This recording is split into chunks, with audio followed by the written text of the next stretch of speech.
Hello students, स्वागत है आपका आपके अपने यूट्यूब चैनल जीपी खरी फ्री ऑनलाइन कोचिंग क्लासेस में। स्टूडेंट्स, आज मैं हाजिर हुआ हूँ फिजिक्स 12th से स्थिर विद्युत बल क्षेत्र व गास प्रमेय। इस चैप्टर से मैं आज आपको समझाने वाला हूँ बिंदु आवेश यानी कि पॉइंट चार्ज। और यदि समय बचा, वीडियो अधिक लंबा नहीं हुआ, तो इसी में मैं आज कूलाम का नियम भी कवर कर दूँगा। तो चलिए सबसे पहले हम उठाते हैं बिंदु आवेश क्या होता है। जी हाँ, बिंदु आवेश, जिसको इंग्लिश में पॉइंट चार्ज कहते हैं। तो ये बिंदु आवेश क्या होता है? बिंदु आवेश की बड़ी सरल सी परिभाषा है। ठीक है, बिंदु आवेश की परिभाषा क्या है? जब दो आवेशित पिंड, उनके बीच की दूरी इस प्रकार से हो कि उस दूरी की तुलना में ये आवेशित पिंडों की जो विमाएँ हैं वो नगण्य हों या ना के बराबर हों, तो इस प्रकार के आवेशों को हम, आवेशित पिंडों को क्या कहते हैं? बिंदु आवेश। ठीक है ना। अब जैसे मान लीजिए एक आवेश आपका ये है और एक आवेश ये है। ठीक है ना। इसमें समझने वाली बात ये है, दरअसल ये आवेश बिंदु नहीं होते। बिंदु तो क्या होता है? बिंदु एक बहुत छोटा चिन्ह होता है। यदि आप सुई की नोक भी बनाएंगे ना, तो सुई की नोक से छोटा भी चिन्ह बिंदु का चिन्ह होता है। ठीक है ना। लेकिन फिर भी हम सुई की नोक को बिंदु कह सकते हैं। तो अब इसका मतलब ये नहीं है कि कोई आवेश सुई की नोक के बराबर होगा, नहीं। इसका मतलब ये है आवेश इससे बड़ा हो सकता है, लेकिन उन दोनों आवेशों के बीच की जो दूरी है वो दूरी उन आवेशों के आकार की तुलना में बहुत अधिक होनी चाहिए। या हम यूँ कहें कि दोनों आवेशों के बीच की दूरी की तुलना में आवेशों का या आवेशित पिंडों का जो आकार है, विमा है, वो बहुत छोटी होनी चाहिए। ठीक है ना। तो चलिए इस परिभाषा को हम लिख लेते हैं। तो स्टूडेंट्स, ये रही आपकी बिंदु आवेश या पॉइंट चार्ज की परिभाषा लिख दी है मैंने। यदि दो आवेशित पिंडों की विमाएँ उनके बीच की दूरी की तुलना में नगण्य है, तो इन आवेशित पिंडों को हम बिंदु आवेश कहते हैं। तो इसमें महत्व ये है, दरअसल महत्वपूर्ण बात, कि इनके बीच की जो दूरी है, उस दूरी की तुलना में अगर आवेशों का आकार, आवेशों की विमाएँ छोटी हैं, तो हम फिर उन आवेशों को क्या कहते हैं? बिंदु आवेश कहते हैं। और ये जो पिंड शब्द आया है, साइंस की भाषा में किसी वस्तु को हम पिंड बोल देते हैं। ठीक है, तो आपको समझ में आ गई होगी परिभाषा। चलिए अब इसी क्रम में हम कूलाम का नियम भी समझ लेते हैं।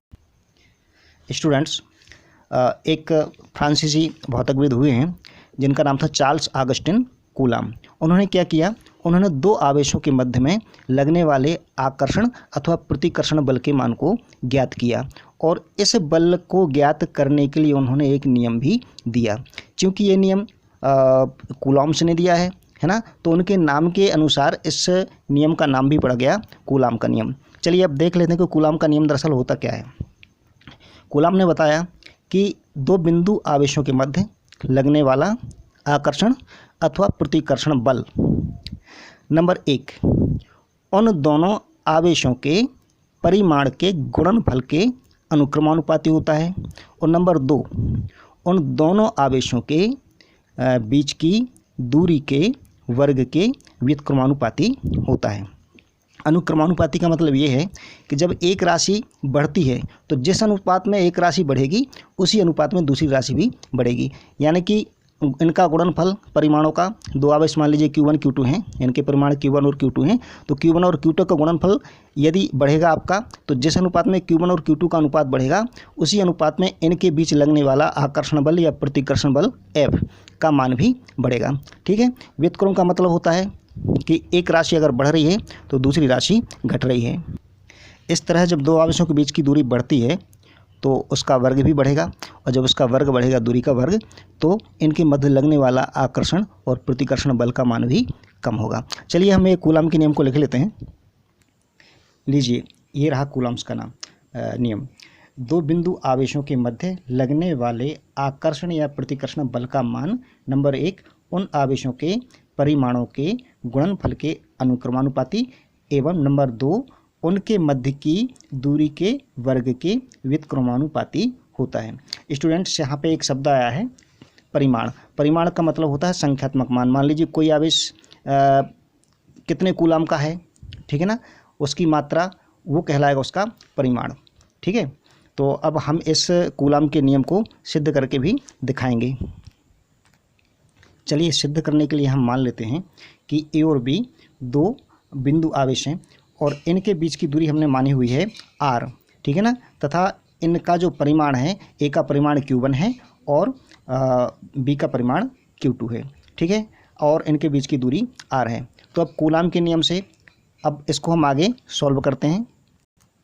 लीजिए ये फिगर बना दिया मैंने, ये एक बिंदु आवेश ए है और एक दूसरा बिंदु आवेश बी है, ठीक है ना। इसका संख्यात्मक मान परिमाण जो है q1 है और इसका q2 है। इन दोनों के बीच की दूरी r है और इनके मध्य यदि आकर्षण या प्रतिकर्षण बल का मान F है तो कूलाम के नियम के अनुसार पहला नंबर क्या था कि इनके परिमाणों के गुणनफल के अनुक्रमानुपाती होता है। तो यहाँ पे ये F और ये अनुक्रमानुपाती का चिन्ह है, ठीक है ना, F अनुक्रमानुपाती Q1 इंटू Q2। तो ये इसका जो बल है, इनके मध्य लगने वाला बल, वो आवेशों के परिमाणों के गुणनफल के अनुक्रमानुपाती हो गया। ये अनुक्रमानुपाती का चिन्ह है, ठीक है ना। और नंबर 2, दूसरी बात क्या थी कि ये जो बल है यानी कि F, ये इनके बीच की दूरी यानी कि r के वर्ग के व्युत्क्रमानुपाती है, ठीक है। तो कोई राशि जिस राशि के व्युत्क्रमानुपाती होती है उसको हम 1 के बटे में लिख देते हैं और चिन्ह वही आ जाता है अनुक्रमानुपाती वाला, ठीक है ना। तो F अनुक्रमानुपाती, अब ये किसके व्युत्क्रमानुपाती है, इनके बीच की दूरी के वर्ग की यानी कि r के वर्ग के। तो हम लिख देंगे इसको 1 बटे r का वर्ग, ठीक है ना। अब ये पहला नंबर हुआ F अनुक्रमानुपाती Q1 इंटू Q2 और दूसरा हुआ F व्युत्क्रमानुपाती r वर्ग, ठीक है। जब हम दोनों को मिला देते हैं तो क्या होगा, जब हम इसको मिलाकर लिख देते हैं तो क्या होगा, यहाँ पे F अनुक्रमानुपाती Q1 इंटू Q2 और पूरे के बटे में r का वर्ग, ठीक है ना। F अनुक्रमानुपाती Q1 इंटू Q2 बटे r का वर्ग। अब क्या होगा, जब हम ये अनुक्रमानुपाती का चिन्ह हटाएंगे तो यहाँ पर एक अनुपातक नियतांक आ जाता है। जब दो राशियाँ अनुक्रमानुपाती होती हैं, है ना, या व्युत्क्रमानुपाती होती हैं, तो उनके बीच का जब हम अनुपातक चिन्ह हटाते हैं तो वहाँ पर एक नियतांक आ जाता है। नियतांक का मतलब होता है एक स्थिर राशि, ठीक है। हम मान लेते हैं कि यहाँ पर नियतांक k है। तो जब हम इसको हटाते हैं अनुक्रमानुपाती चिन्ह को और बराबर का चिन्ह लगाते हैं तो एक नियतांक k आ जाता है, ठीक है ना। और इस प्रकार से F बराबर हो जाता है k into Q1 into Q2 बटे r का वर्ग।